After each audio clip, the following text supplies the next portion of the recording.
Oh, this is new. They got it cool looking. Welcome to the Sacred Time Podcast. My name is Dennis Kaminsky. Joining me, as always, is my co-host, the BIG, BLERD, the Big Blurred, Maurice Starr. Maurice, how you feeling? I'm good, man. How you doing? I'm doing good. I'm excited to be doing a podcast again.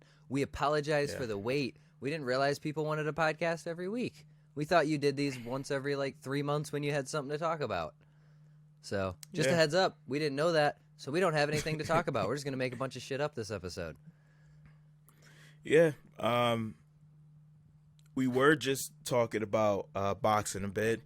A little disappointment because we discovered recently the fight's not in jeopardy, but Tyson Fury and Deontay Wilder postponed because of COVID, and they can't really schedule a date until they know Tyson's 100% good because of how in other cases in combat sports, guys have been out for longer periods of time or have suffered significantly of it. So Godspeed to Tyson Fury. I hope he gets healthy, soon.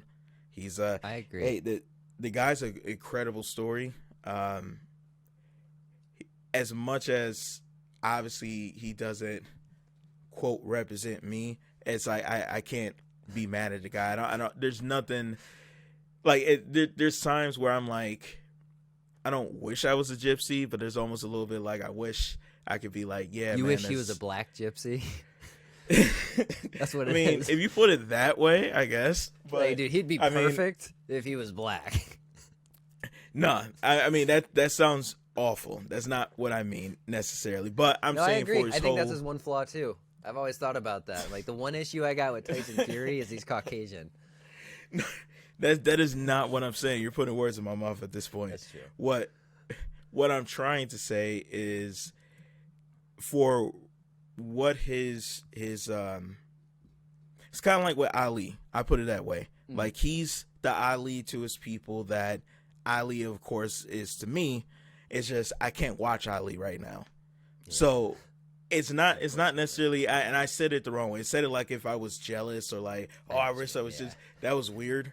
What I was trying to say was it's really cool to see, and more than anything, he's a great boxer, a very humble guy. Well, humble when he wants to be, of course. Humble enough to where he doesn't take himself so serious. And I think a big part of that is through those challenges that he was able to get through, and you just love to see it, especially when it's something about with sports, probably because of just how real and physical that it is. It's not only the physical aspect, but the mental and spiritual aspect all in one. When you see something like that, you can't help but respect it. And he's doing his thing. So we'll see if they get to get this trilogy going. Yeah, I agree. For context, they announced the Tyson Fury Deontay Wilder fight a few months back, and it was scheduled for July 24th. But then recently, Tyson Fury tested positive for COVID. So obviously the fight then needs to be postponed. But until they get a clear indication that Fury is completely healthy, they can't set a date because, obviously the guy's going to need a little bit of time to train. They're going to have to rebook the venue, so on and so forth. But to your point about Tyson Fury, I agree wholeheartedly. I feel the same way about Deontay Wilder. I've always been a really big Deontay Wilder fan because I was reading about him when he was an undefeated guy who had 0 real people on his resume. And the heavyweight division was very bare. And obviously, historically speaking, the heavyweight division is the most popular division in boxing. Understandably so, that's where the big boys fight. There's something entertaining about 225 men people who are 225 pounds trying to take each other's heads off. And obviously, Tyson and Ali and Evander Holyfield and Joe Louis and all the biggest names in boxing history have been generally heavyweights up until recently.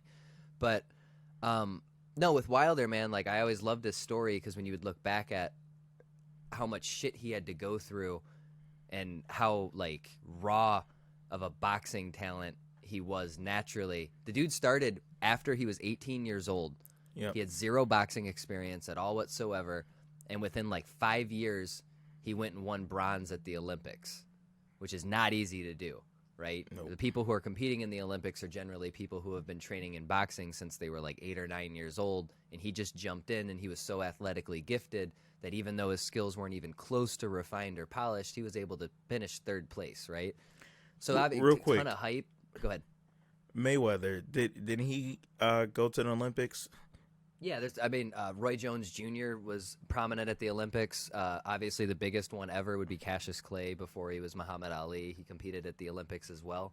So you're looking at some like the top names in boxing history as people who have medaled in the Olympics. And what's incredible to me, that's Anthony Joshua as well. I think he won gold at the Olympics before he went professional. I'm not 100% sure. I'll have to check that. But with that being said, though, it was more so like you found out why he was fighting the way he was fighting. It was all for his daughter. And I don't remember the exact diagnosis that she had, but I watched like an hour-long special on him before his first championship fight. I think he was fighting Bermain. I'm not getting the gentleman's name right. He was a big dude, and he had a lot of hype. But, yeah, man, you just watch the story, and it's so human.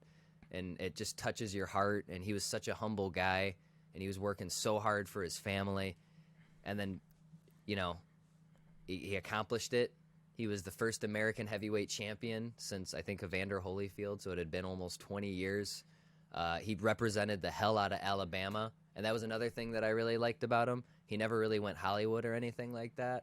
He always stayed who he was, and his goal wasn't just to, I want to fight at Madison Square Garden. It was, I want to bring a heavyweight title fight to Alabama. I want to bring one home. Like, I want to create a new location for the history of boxing. And he was able to pull that off. They did a heavyweight championship fight over in Alabama, and the crowd was fucking incredible. So when they made the Tyson Fury fight, I was just as ecstatic as you were, because I feel the same way about Tyson Fury, where it's like his journey it's admirable, man. Like, you can't help but root for a guy like that who had struggled with so much and who hit the mountaintop, man. He beat Vladimir Klitschko. Vladimir Klitschko was heavyweight champion for like 15 years straight. I think he had like the second or third longest championship reign in heavyweight history, and he was able to just completely outbox him. He was totally in his head, it seemed like.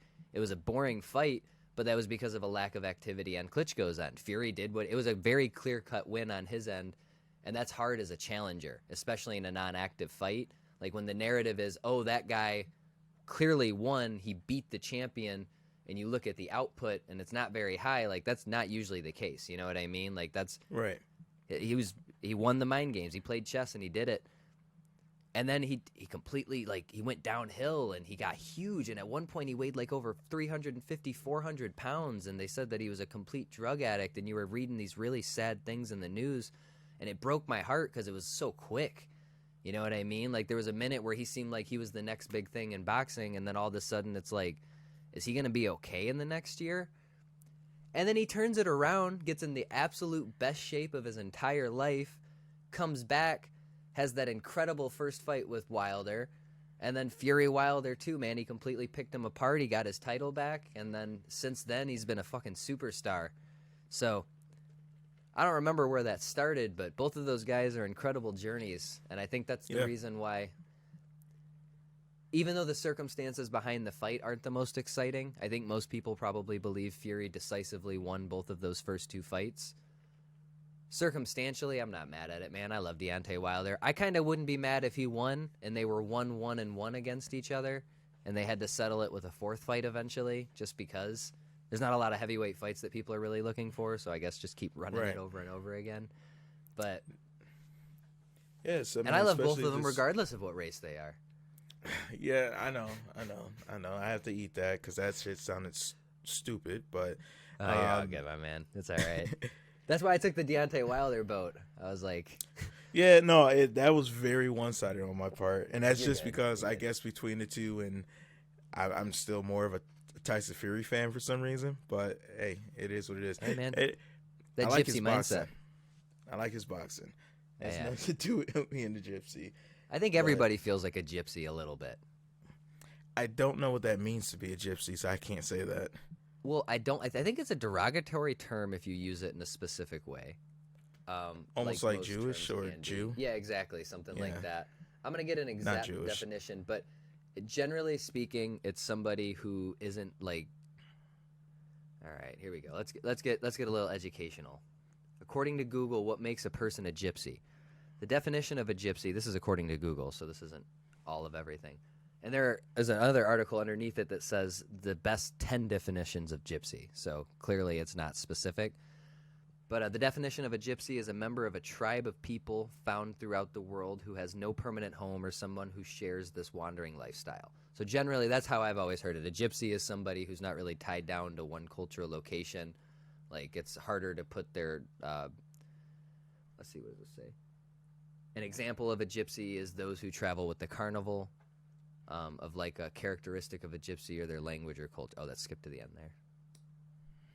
So that's what it means. That's why I said I think everybody kind of relates to that like mindset a little bit. I think a lot of people feel like they don't fully belong somewhere, if that makes sense. And that's not obviously exactly what a gypsy is, but I think that that's the characteristic about Fury that I most enjoy, is he's such a unique individual. He doesn't feel like somebody I've ever seen before. And he's an inspiration, and his mindset's incredible, and the way that he's able to turn everything around. And there's no precedent given like how unique of a person he is, if that makes sense. That's how Tyson is too to me. Like, he's so unique that he's hard not to admire. Yeah. Absolutely. Because he breaks every single stereotype you could imagine. Like, when you look at him and you look at his story and then you listen to him talk, he is nothing like what you would stereotypically perceive somebody to be. Do you know what I mean? Like, with the way that he talks about poetry, obviously, like his actual lisp and all of those things, I think that catches a lot of people off guard as well. But he's got like such a soft hardness to him, and it's uniquely Mike Tyson. And I don't know. Special guys, man. Oh, yeah. I think that's a big highlight of all sports, in that fact that wherever you go, there's those special individuals, and you see the work and the dedication they put into the sport, but you learn these aspects about their lives, where they came from, and there's a lot of times things you can really relate to, and just understanding that way. So it's, inspirational when you see guys like that or women like that are able to overcome certain adversities, or whether even it's adversity, just be able to thrive in doing something that they love to the highest of highs in it. Like, as much as growing up I was never a Brady fan, nowadays when I see him, especially in Tampa, it's like he's a bit of a new guy, and it's not like I'm still like a huge Brady fan. I'm really not, but I can't not respect him.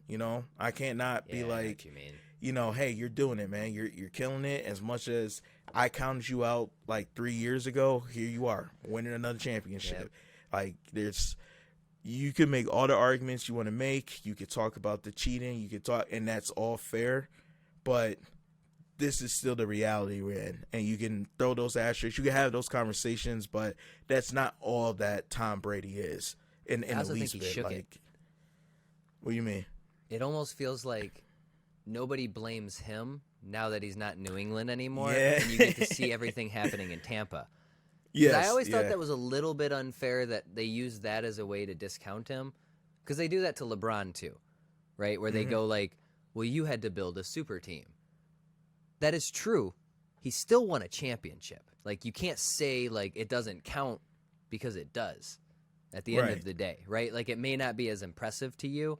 It's like if a guy, runs a marathon and he's perfectly healthy, and the guy who finishes in second place broke his ankle halfway through. Even though the guy finished in second place, a lot of people are going to be like, well, you suffered through more adversity in my mind. Because like you said, it's about accomplishment. So even though, you didn't actually win, you're more of a winner to me.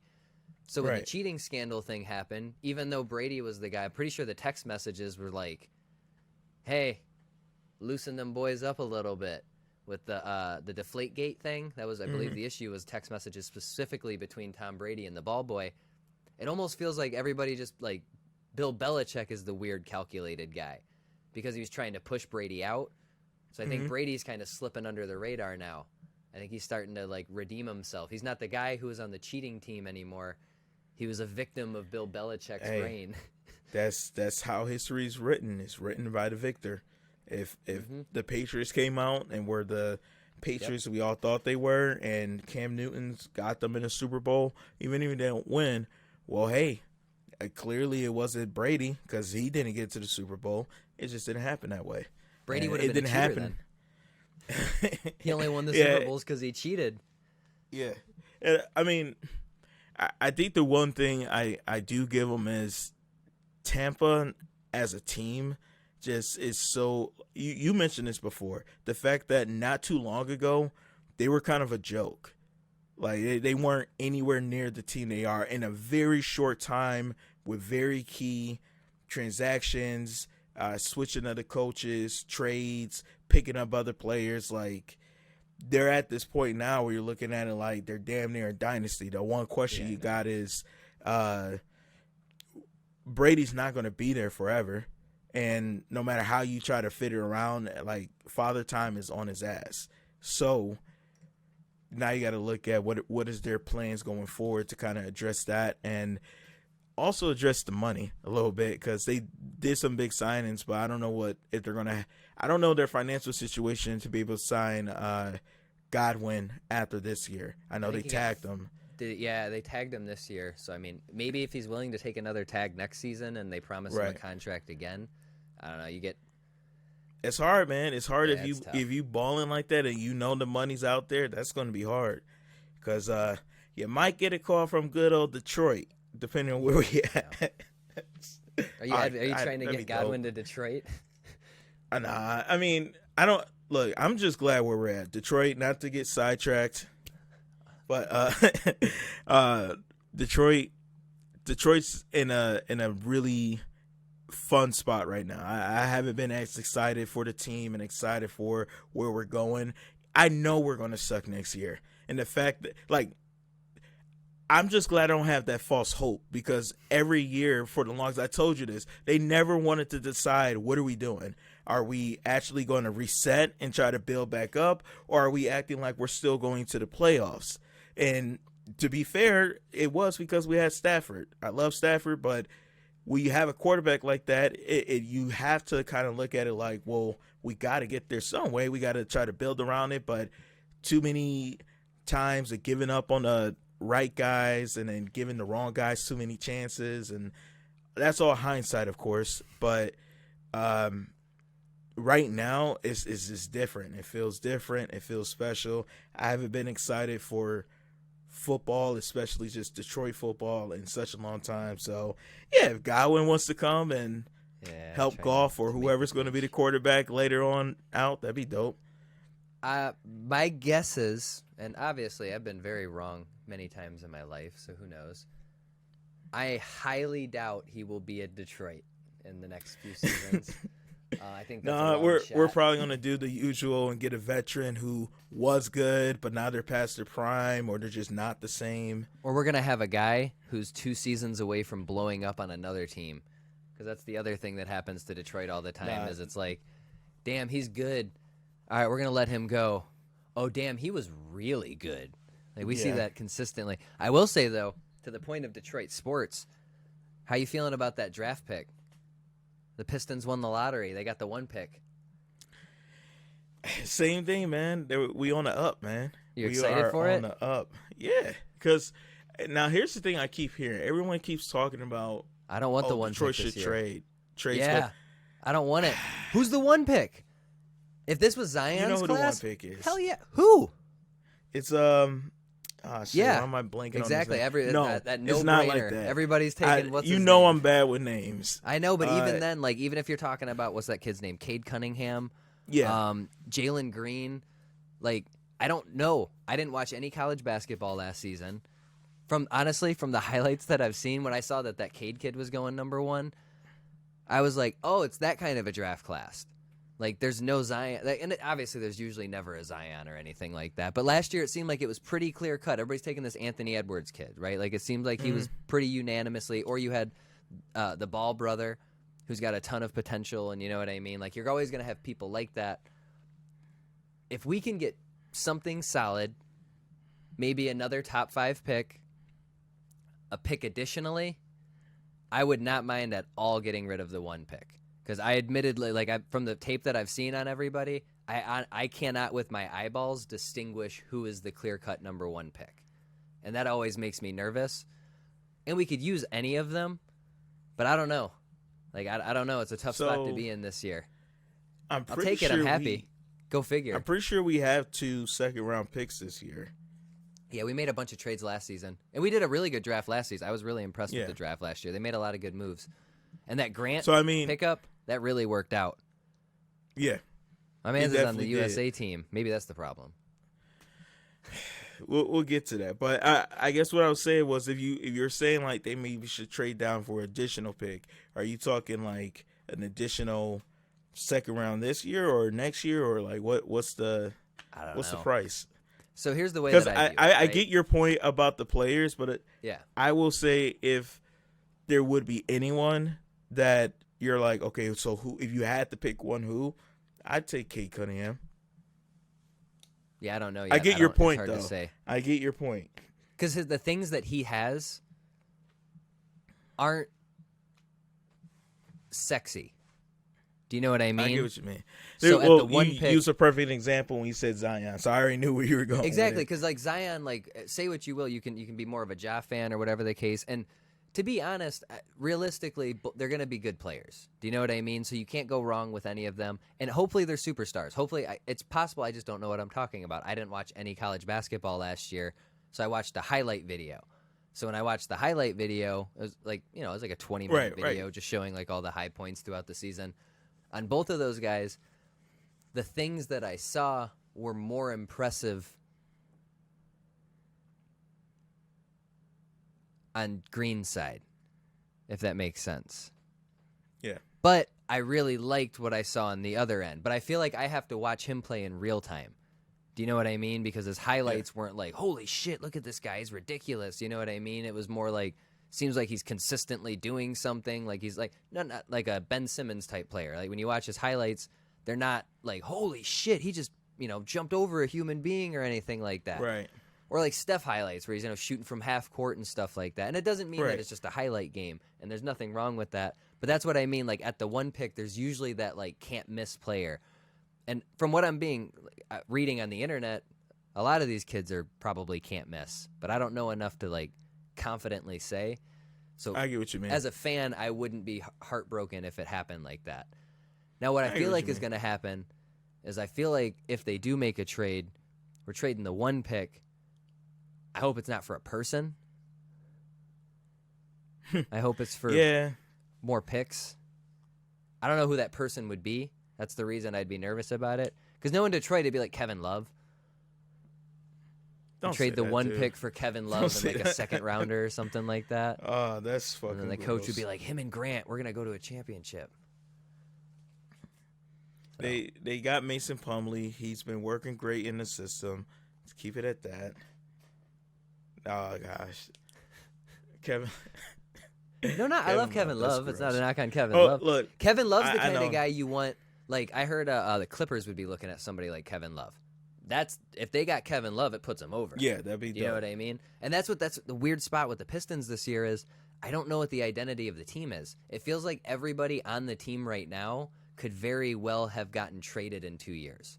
They remind me a lot of that Lakers team, but not as talented on paper before LeBron got there. Where you look at it and you're like, man, they got Lonzo Ball and D'Angelo Russell, and they got Josh Hart, and they got Kyle Kuzma, and they got all these young dudes. And then like 2 years later, they're all gone, and they got a bunch of veterans all of a sudden. Yeah. The Pistons don't feel like, I don't know, I don't feel like they have anything to build off of. So I don't know who's the guy in the draft that you're taking to build around, or if we're just going to be plugging in another really solid person. And maybe I'm wrong. Maybe in a few years we'll look back at this and be like, no, that Cunningham pick, that was the thing they needed to put him over. But on paper, it's a little bit like, I don't know. I don't really know where they're at. It's a really weird spot to be. I feel like if they had a superstar, then I'd be like, okay, move the pick for another star, but they don't have a superstar. Right. Maybe that Grant guy stays going. I mean, he played great last year. Is it said Jeremy? Is that how you, or is it, okay, just making sure, because I know it's spelled a little bit different than normally. No, I've only ever read Jeremy Grant. I've never read his name, so I've only read his name. I've never actually, like, heard a person say it. Jeremy Grant. So yeah, with Jeremy Grant, he can play. He had a great season last year. Seems like there's a lot of hype around him. It seems like other people are interested in him. But is he a guy that you're going to build your team around? Do you know what I mean? And he's your best asset right now at this point. So do you draft a guy who can get him the ball and it can score? Or do you draft a guy who you're going to play off of him as a scoring option? Or are you going to take a, you know what I mean? Like, what specific role are we trying to fill in right now? Like, what's the team's identity? I'm not sure of that yet. Very fair. We'll see. And with Zion, you knew, build around him. And they actually got pieces like Lonzo Ball who could get him the ball.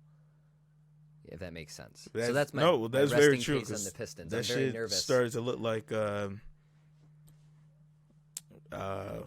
why am I blanking on the name? Lob City. Thank you.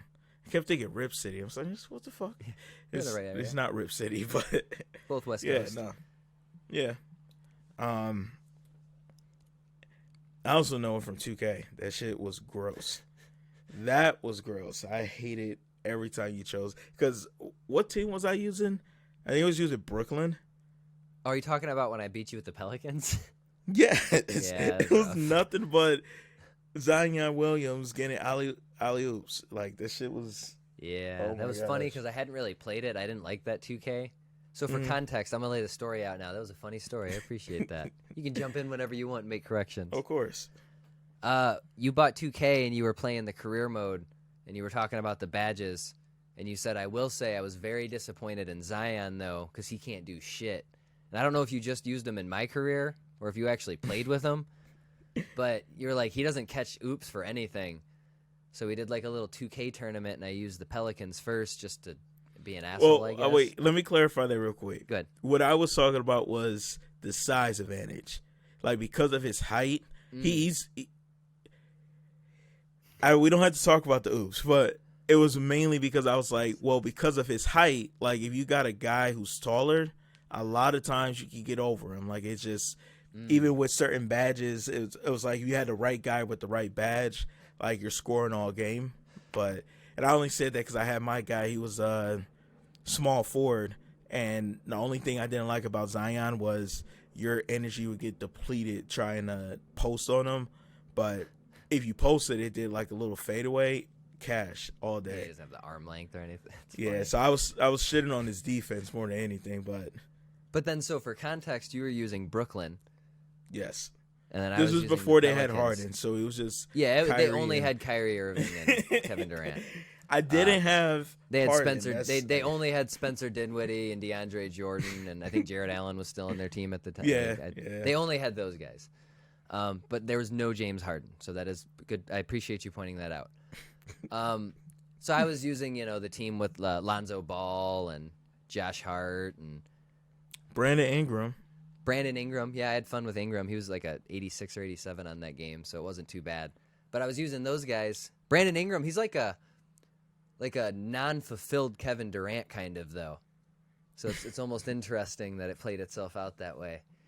But yeah, we were using them, and I had Zion coming off the bench, and the very first thing that I did as soon as Zion came in the game just to see if it would work was I threw him an oop, and I dunked on somebody immediately. Oh, my God. And I'm not even exaggerating. The next 3 plays, I threw an oop to Zion just to do it, and 2 out of 3 of them, it was all game. So I ended up destroying him with Zion at that point. I'm pretty sure Zion caught a record amount of alley-oops.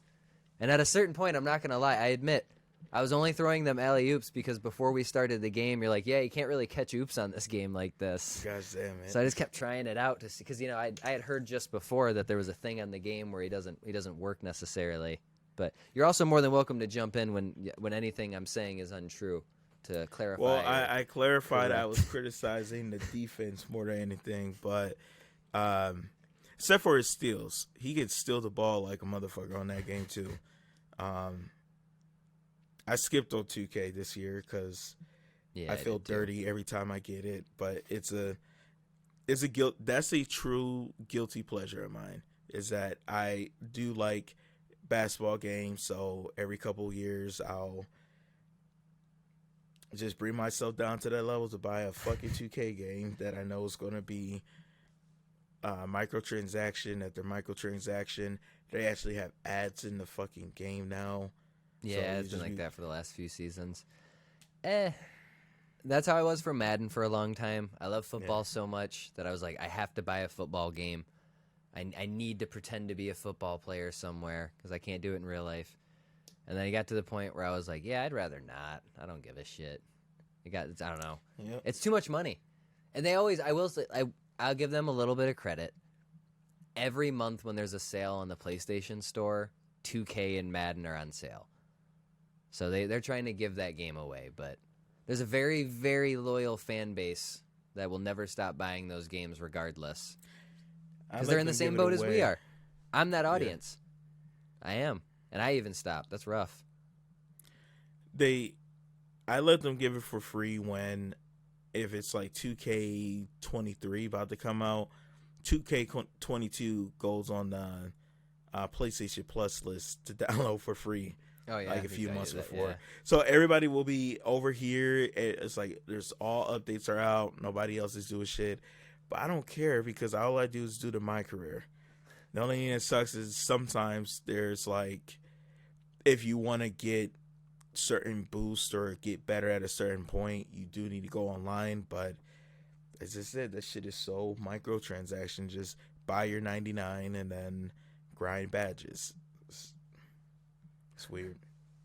It's a weird you're not thing. It's loving the supposed to be a 2K video life. game. It's just a video game, man. Like, it should be just fun instead of just this weird attempt to just steal. I call it steal. It's not stealing. Well, I got a question You're buying for you. it, but So this is actually a conversation I'm very interested in because I think about how the standards for video games today versus the standards of video games when I was very young, right? And we'll use, for the sake of conversation, I'm going to compare Madden 2006 to 2K20. That was the last one that you played that with my career on? 21. 21. So in Madden 06, it was the first Madden game that had a career mode. You could create a superstar. I think it was called Superstar Mode. And on that Superstar Mode, you would play as just your player. I believe there was an option so you could open up the whole team. Maybe that wasn't on 06. Maybe they added that in the next game or two or whatever the case was. But the basis of the Superstar Mode was you would play as your player. You could ask for trades. You could slightly impersonate what it was like to be an actual NFL player. So before that, the only thing that you could do was you could play as like a franchise owner or coach kind of, or whatever the case was. So I remember when the game came out, playing it, and the first thing that you did when you started after you created your profile was you chose who your parents were, and they picked your DNA. And I was so excited by that detail. I remember thinking like, oh, this is going to be like real life. This is so cool.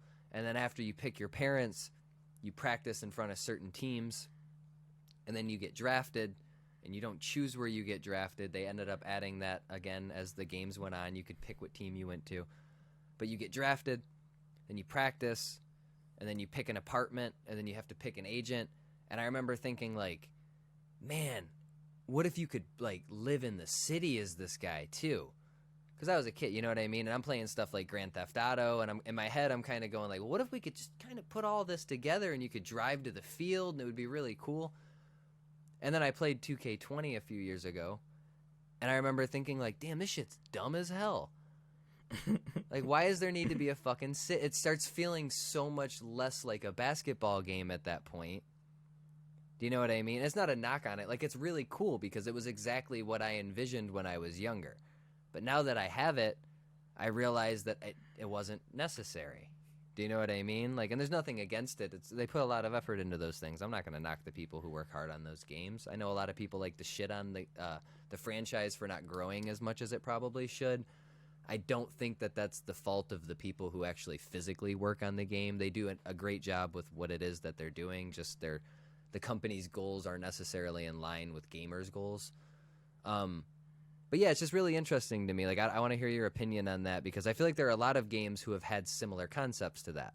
Where I'm like, I want it, the more realistic you can get, the better. But then when I was playing Red Dead Redemption, there were moments where I was like, damn, some of this shit's a little too realistic, and I want to hurry up more and kind of play a little bit, and I got to like stop and skin a bear, and you know what I mean? Like, so I'm interested in hearing because you're a lot more of a gamer than I am.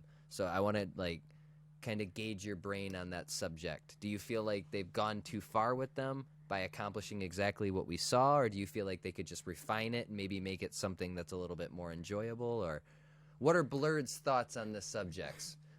So to make sure I'm understanding, are you asking, do some games in an effort to increase immersion maybe go too far or are not as great? Or Yeah, I guess exactly. It's less of a game at that point. You're focusing less on the game and more on the immersion, and it's like you're struggling to find the balance between those two.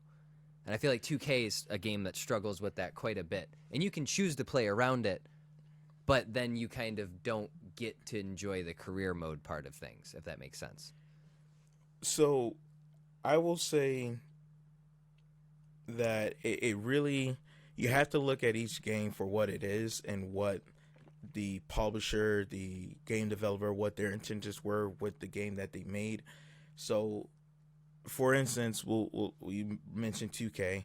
Their way of immersion was they introduced the neighborhood, this physical hub space where you can go to these physical locations to train, to buy clothes, buy shoes. You're actually going to a Foot Locker to buy your shoes. You're going to the NBA store to buy NBA gear and accessories for both when you're playing in the park, which was the hub space to play other online players, or even if you're doing your own My Career mode, which is the offline mode, you would buy the accessories and stuff that you wear there in the neighborhood.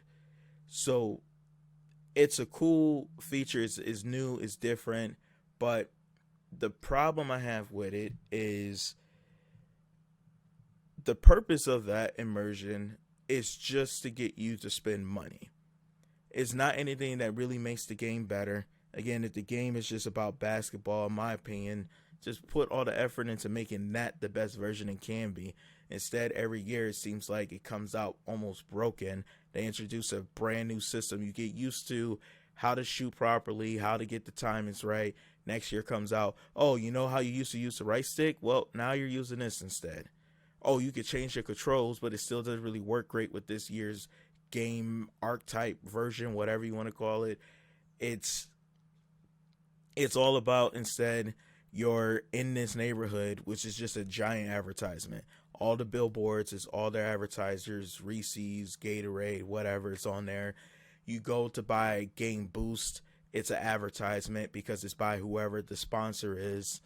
And some of the limitations they put on there to make it more real, more ideal. Like, I remember there's a part to get a in-game boost, you have to do training and score a certain amount on these mini games, and then that boost will last for a certain amount of time. That felt so stupidly tedious because I'm like, why? So I have to, no matter what, if I'm playing this game and I just want to play the career mode, I have to stop playing the game to go do this stupid button pressing mini game of me training. I get the boost and then I can go back into the game. It's like, shit's stupid. And the only reason I did it is because it's a game about NBA players, but if you're not a 70, and even then not really, but if really you're not an 80, you're not reliably able to hit a shot unless you're playing on pro and you got sliders on or some shit. Like, oh, you can't do that in My Career. But the point of what I'm saying is, it's still like, know. Yeah, that was the old me. But anyway, yeah, you'd be like a 68 to go and make a layup, and your dude just throws it over the backboard or some shit. Now, not literally, but it's just the fact, like, you just suck going into the NBA, and there's not got, like, that's not real. If you can't hit a layup, no team, you're not on that team. That's not real. So,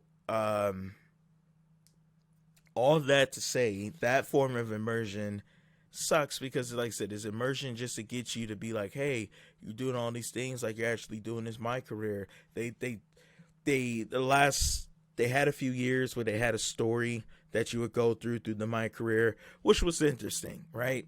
You at least had somewhat of a beginning and end with those stories, right?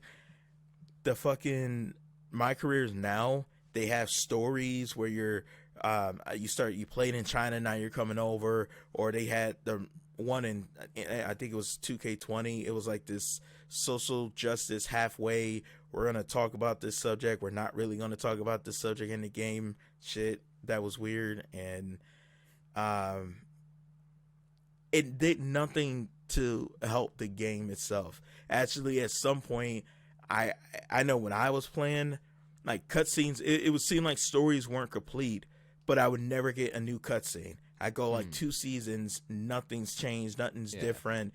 Certain, like, it looked like he was sort of in a relationship with a girl. I don't know what they're doing now.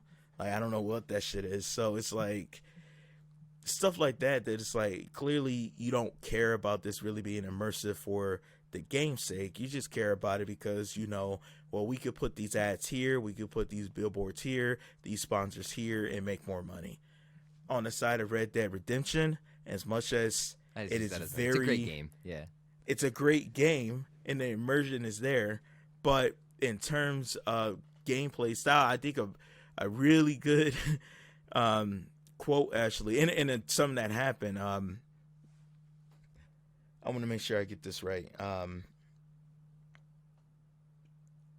It's Sucker Punch that did Ghost of Tsushima, right? Or am I thinking about Insomnia? I think Sucker Punch. I'm pretty sure it's Sucker Punch. I'm almost positive. positive. Yeah, Ghost of Tsushima. Yep. They also did the great. Infamous games. Yes, they did. So Sucker Punch made a point to point out how Red Dead Redemption, when you're on your horse and you got to constantly get on and off, the animation is so slow. They want to break the gameplay action by having that issue, so they made it seamless in Ghost of Tsushima.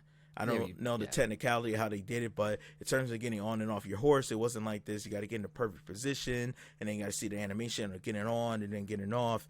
They knew you're going to get on and off the horse so many times. We want to make this easy for you. But that was to their benefit of the gameplay style they were doing for that game. In Red Dead, the whole purpose is you're this Western outlaw in the early 1900s, and the whole game style, like, it's meant to be deliberately that way because, I mean, like, all the jokes that came up after that of people playing Red Dead, like, that's all people did because they wanted to escape the real world and just get into that one. So that level of immersive, while it definitely can be tedious, and sometimes it's like, okay, he's falling down the hill now because I tripped over this tiny rock. Like, some of those physics could be like a little but I can appreciate it for like what they were doing and the whole overall thing, right? It's like just one of those things you just, all right, I guess I'll deal with this if it means everything else can be this cool way. I guess a good follow-up question to that would be, and this is specifically focused in on the sports game, and that was the reason I referenced back to the Madden 06 too, was because they had enough immersion to the point where it was like, oh, I get to pick my parents and I get to pick an agent, but really the only thing that you could do was play football, right? Like if you were in the menu, you could cycle between all those things, and that was like the extent of the level of immersion. So when you were talking about with 2K, do you think that they would be better served by cleaning up the level of immersion and making it a little more seamless? Like you mentioned, the cutscenes, they get inconsistent after the base story is over, and generally the base story is your rookie season.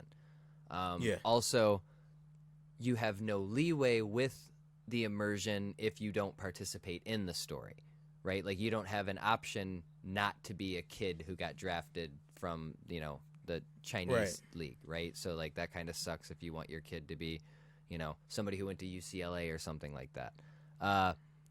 With that being said, though, you also put a lot of emphasis on there are some gameplay issues. So do you think that was kind of, I guess, like the basis of the original question, but I didn't really know how to word it until after you gave your point.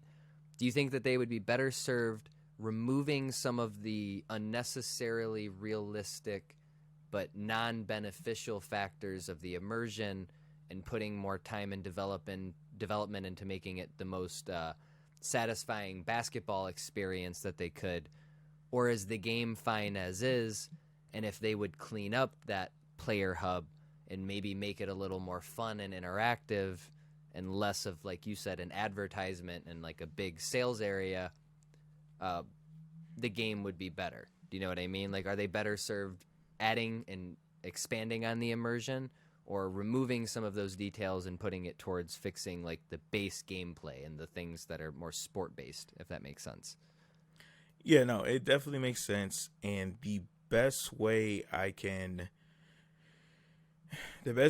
really put it is, because I'll say this, I think if it could be my way, you got to do like a whole redesign of the game itself. But because of what audience it does have, I'm not going to act like my opinion is the popular opinion of people about 2K. It's my own opinion of it. But there's a lot of people who enjoy the online community, how it is, and the format that it is, that they're making that game for that reason.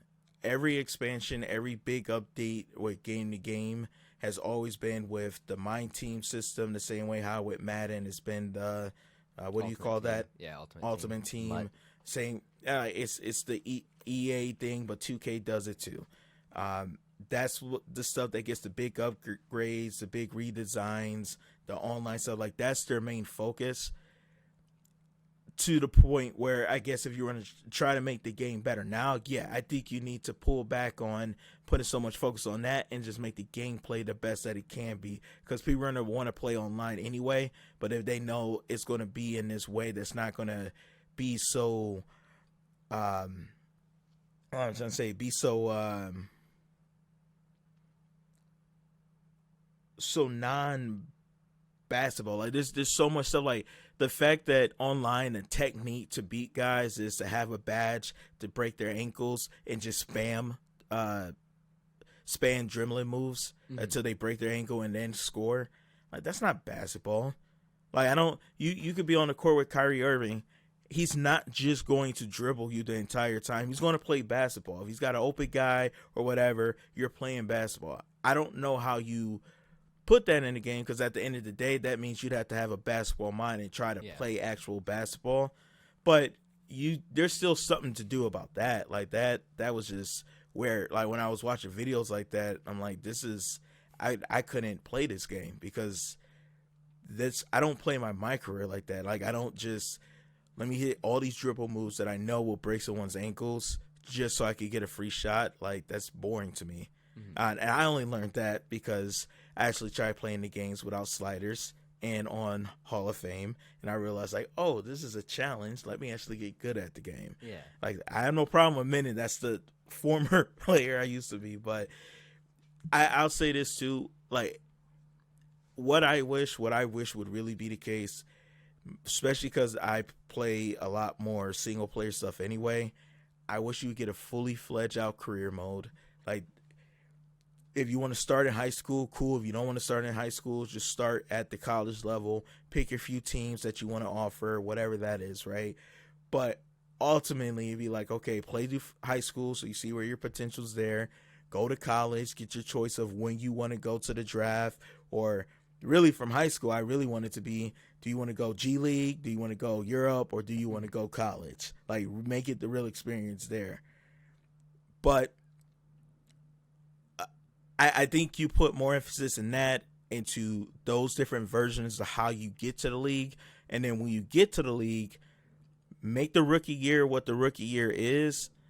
After that, you don't have to do none other story element stuff other than letting you play the games and get your accolades and have your little cutscenes for that until you get to your actual playoff. Like, once you get to the point where you're in the playoffs, have a little bit of something there for like the first time. And then after that, it's that.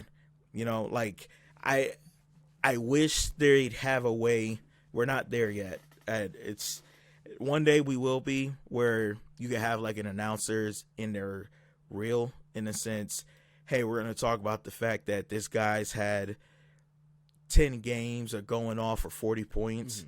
Like, and actually have that as a stat that they read and talk about how it happened. artificial intelligence will get to that point where all you need to do is give them a voice, and that's what's going to be like, and that's going to be awesome. But it's concerning. That I'm describing a simulator at this point, a true basketball simulator, like not where you're playing basketball in a virtual game, so it's kind of simulating the game, but an actual start from high school, work your way all the way up, and see where you go, and have all those different things. So that, like I said, the announcer part, we ain't there yet. That's not happening, but you still can build out that story of getting to the league a lot better. A little bit of what's going on there on the pure basketball side, not the weird drama and girlfriend stuff that they put in there that just seems so out of place. Like, why? And it makes no sense to me. But I know that stuff is real, but it's a basketball game. You just pointed something out that I want to carry on from. You mentioned simulator, and I think that was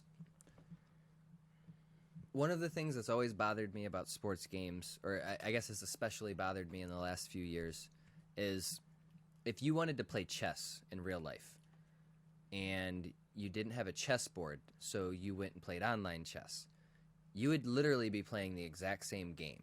Just the difference is, instead of playing with physical pieces and physically interacting with another person and maybe getting a chance to look at them and read them and process what they might be trying to do, or whatever the case is, the actual physical movements of the game and the psychology and the strategy behind what you're doing is the exact same, right? Like, you move a pawn to start the game just like you would if you were playing chess physically with the board. There's literally no difference in the game, with the exception of like the physical interaction.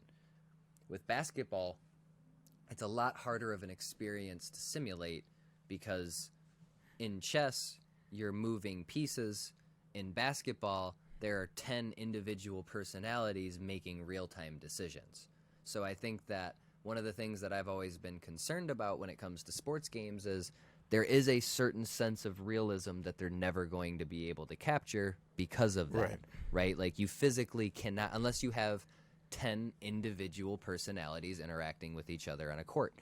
But as a basketball simulation, if you do a good job of not completely replicating, but I guess adapting the strategy of basketball to a video game, then the game works the best. And I think one of the things that bothers me, and I'll use football because it's a little bit easier to explain, because in basketball, there's so much free will in the decision making, and those guys are running plays, but there's so much room for improvisation. And in football, it's a lot harder because of the nature of the game. There are more people on the field. But so we'll use football as an example for the sake of conversation. If I'm playing football in real life and I'm playing against a team who has a bad defensive line and really fast linebackers and mediocre secondary, right? I'm going to implement a strategy to capitalize on where their weak points are, where their strong points are, and taking into consideration what's, solid about them, right? So I'm not going to just go, okay, they have great linebackers, so, I have to worry about, like, I can still run the ball, and I might be able, unless they're blitzing often, to pick up 4 or 5 yards at a time, right? Like, we know our line's going to push their line. These linebackers are good, don't get me wrong, but, like, we can eat up a little bit of yardage here and there. Their secondary is not great, so if we can start getting those linebackers to blitz, now we can pick apart the safety. You know what I mean? Like, we're going to open ourselves up for something different. And obviously, I'm not a football coach, so my strategy probably isn't as accurate as a real football game, but the concept is there. So if you're playing a football game, even if it's not perfect, you should be able to some degree simulate that sort of an interaction with your opponent. I'm playing against a team who has a great secondary, but my O-line and my running back are top notch, so I should be able to implement a run strategy, right? And use the run to open up the pass. But a lot of the game is instead built around the superstar. It's like an advertisement for the NFL. So instead of implementing, like, how do we make the AI more football knowledge? Like, how do we make sure that if the AI linebacker is supposed to drop back into coverage, it knows how to play like a linebacker would play, as opposed to giving the players super special abilities because they're great. You know what I mean? And I think that's one of the things that's always bothered me is it doesn't matter how good Alvin Kamara is in real life. He can't just flip a button and kill everybody. Do you know what I mean? Like, in real life, he needs the game plan to be executed. Maybe on a few occasions an individual can improvise something special, right? But when you play basketball games or football games, it's a superstar-driven game. So if I'm playing as the New Orleans Saints, I know Alvin Kamara has this superstar ability that these other players don't, and that's what I'm building my strategy around. Everything else is basically irrelevant. There's zero football to the game. You know what I mean? And I think that that's one of the things that's always really bothered me about a lot of modern sports games are they don't feel like a sports simulator. They feel almost like a wrestling or a fighting game where it's personality-based instead. And I think that that does not work as a sports game, but it does work as an entertainment game. And with 2K, you mentioned earlier, like, why do we have a girlfriend? Because it's about entertainment. That they're trying to attract a different fan base than diehard basketball fans. Because if they were trying to cater to diehard basketball fans, you would be able to scout the G League. You would be able to go to Europe and scout out players. Like, that's stuff that, you know, people who really love basketball care about. General fans, though, they like having a story. They like being able to turn it into, you know, like almost like an RPG simulator type situation where, like, I'm playing The Sims, but my player gets to go to basketball life. And you know what I mean? Like, I don't know. It's a really interesting concept to me because I see it in I see it in the presentation of basketball and football, like in the way that they present the games in real life. So obviously I understand completely why the game would be like that, right? Like, fans want an authentic presentation based off of what they see on television. They don't want an authentic representation of what it feels like to actually be the person playing the game. They want the announcers to be the same guys on TV. They want the CBS logo at the bottom of the screen. Like, they want it to feel like they're actually watching a football game. And then obviously because of that, you make more entertainment-based decisions than football-based decisions. Like, we're not going to spend time developing. We need to make sure that, you know, the people on the offensive line are legitimate block. Like, I don't know if you've seen some of the situations, but you can move a punter onto the offensive line, and he'll block a D lineman who has a 99 overall. Don't get me wrong. Most of the time, the D lineman will get past him, but there are some plays where the punter will stand him up because the game, that's just what the people in that position on the game do. Whereas in real life, if you took, you know, a 200-pound at the highest, and that's honestly probably being generous for some punters, you take a punter and you put him against Aaron Donald, 100% of the time, Donald's going to push him down and run right past him. Do you know what I mean? So, like, it's one of those things that, like, I don't know. It's a tough fix. I understand that because the game is so deep. And, like you said, a lot of those situations they would have to go build from scratch. But I don't even feel like it's going to – I don't think it's going to be like that because I don't think there's as big of a – I think there maybe is a bigger market than they think.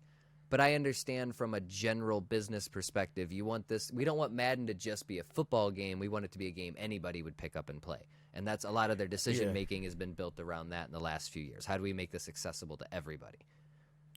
And I think, like, if the licensing, from what my understanding of it, if it wasn't so exclusive with that, I would look at it and hope it would be like a lot of other genre of games are, where you have games that are very technical and you have games that are more quote arcade, right? You see that in the fighting game community where there's games that are very technical, very combo driven, and you have other fighting games that are a little bit more arcadey in terms of the learning curve of getting combos and certain connections. And it's not to disrespect any game to say like, oh, it's not as good as this game. It's just the mechanics are different.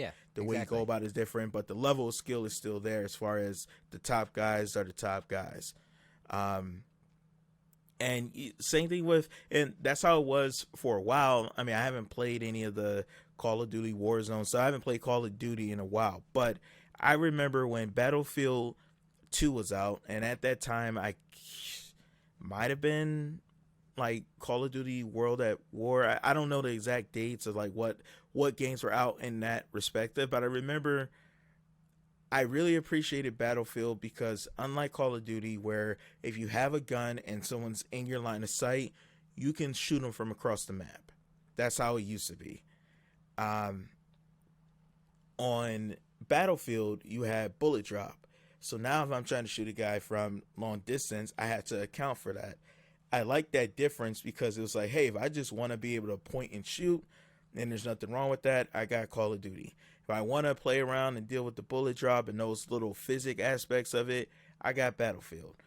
I feel like there could be the same thing with sports games where one could be a bit more on the arcadey side. Like, and we've had arcade sports games before, like backyard football. NBA I'm Street. trying to think. I was about to say NBA, Street. NFL Street, those kind of games. Those games are meant to be more fun, accessible games, and they're personality driven. So right now, like at those times, you could look at a 2K and say that was more the simulator, a realistic one compared to that. Now I feel like there needs to be a new one for 2K. Yeah, exactly. They pushed it all together. Now there needs to be one separate from a 2K, separate from a Madden. That's like you could have that style of play for that, but on this one, it's going to be more. Like I said, take more of those elements to include the actual immersive aspect of like doing a NBA career the right way, not in a we kind of just do something together. Because I thought they were on something when they started doing the storylines. I was like, everyone's going to be a different story, but hey, it's entertaining someone. You got some choices here and there, but then of late now it's like, all right, this is just ridiculous at this point. Like, well, it's tough because it's the way that I've always viewed it is like you said, if I wanted to play The Sims, I would play The Sims. Do you know what I mean? Like if I wanted to play a game where I could live a life and I could start a relationship with somebody and I could build a house and have a family, like I would play a game that was designed for that, right?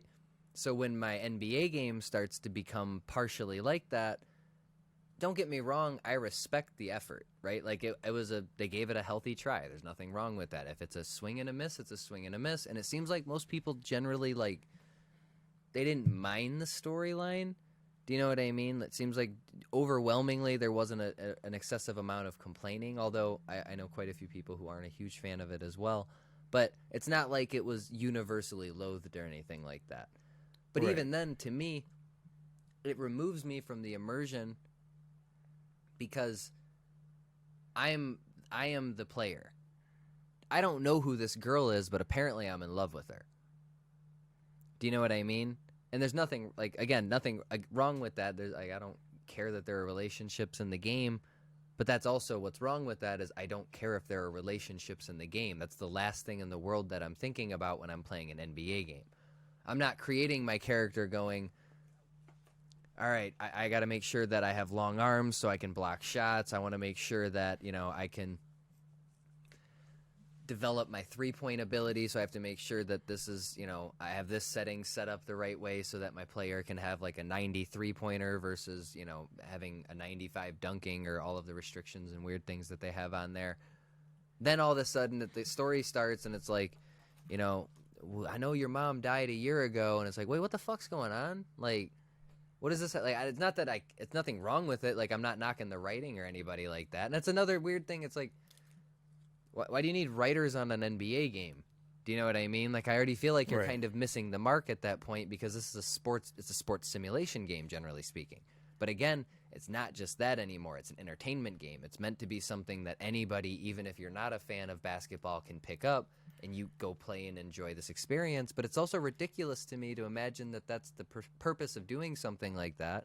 Because if you don't like basketball games and you're playing for the cutscenes, you don't get cutscenes unless you go through all of the basketball stuff. Mm-hmm. Do you know what I mean? So it's like you're not really committing to either end of this.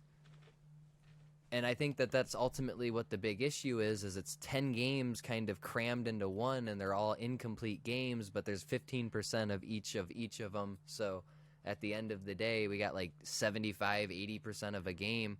You know what I mean? And then it's got a nice logo on it. We change the screen every year. We take the same picture, but with a different player each time. And those things are cool and all. Like, it's as a collector's item, I like the idea of each athlete being different on the cover each year, right? Because then if you're somebody who does go through and collect, there's variety. You're not picking up the same game every year. But then that's only in the cover. When you play it, a lot of times it feels like basically the same game every year. And there's a lot to be said about that. And it's exclusive to sports games in some ways, but it's also not exclusive to sports games in others. But most games don't have a yearly release the same way. Do you know what I mean? So I think that's the reason why it's more notable with sports games than something like Call of Duty's every other year they have a new Call of Duty.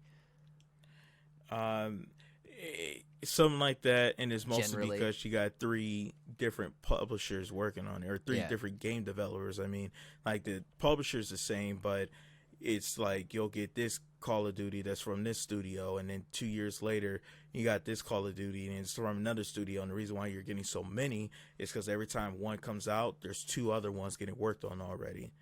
With 2K, it's the same people every year. And my thing is, I think we've talked about this before. I just always looked at it like, if really what we're getting is a roster update in most of these cases, as far as gameplay wise, just keep it on the same game, release updates, release DLC, make it worth it. If the DLC is for $25-$30, you get updated rosters, and we're adding this game mode or this thing, whatever.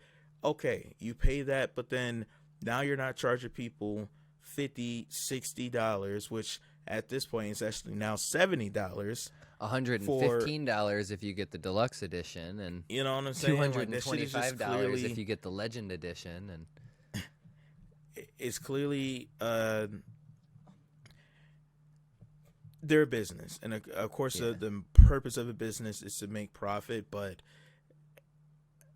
you still got to speak up about this stuff, because it's like, if you're not going to have respect for yourself to be like, like I said, I know I like it, so when I do decide, you know what, it's been a while, I want to play a basketball game, I'll look out for it, and if I could get it for free, I'll go that route.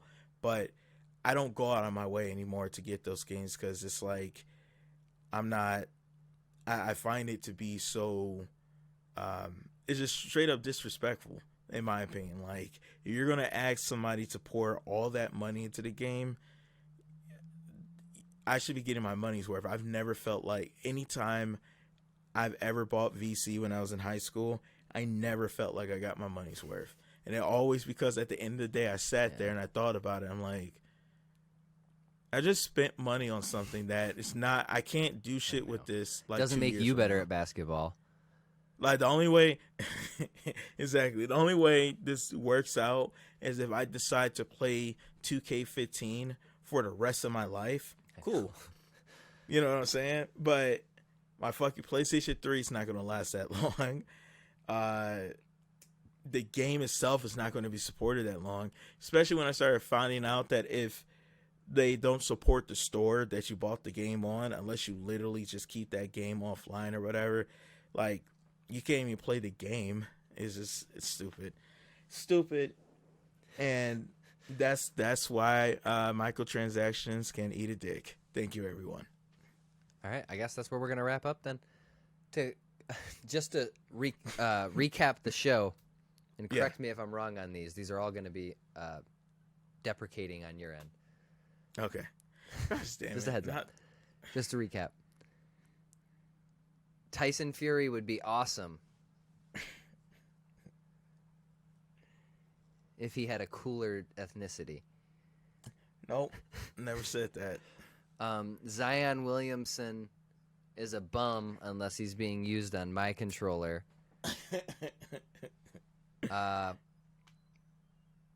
Burn down 2K's studios? Is that what you said at the end? Never said that either. Okay. Well, that part was all fabrication, and as always, everything we say is fabrication. Nothing is serious. Don't burn down any studios. Legally speaking, I have to say that, and morally speaking, I have to say that too. Don't burn anything down. I was just making a dumb joke. Thank you for listening. Don't burn anything down. If you want more things, no, a fireman. No, unless you're. Why a would fireman. they burn it down? What are they burning down?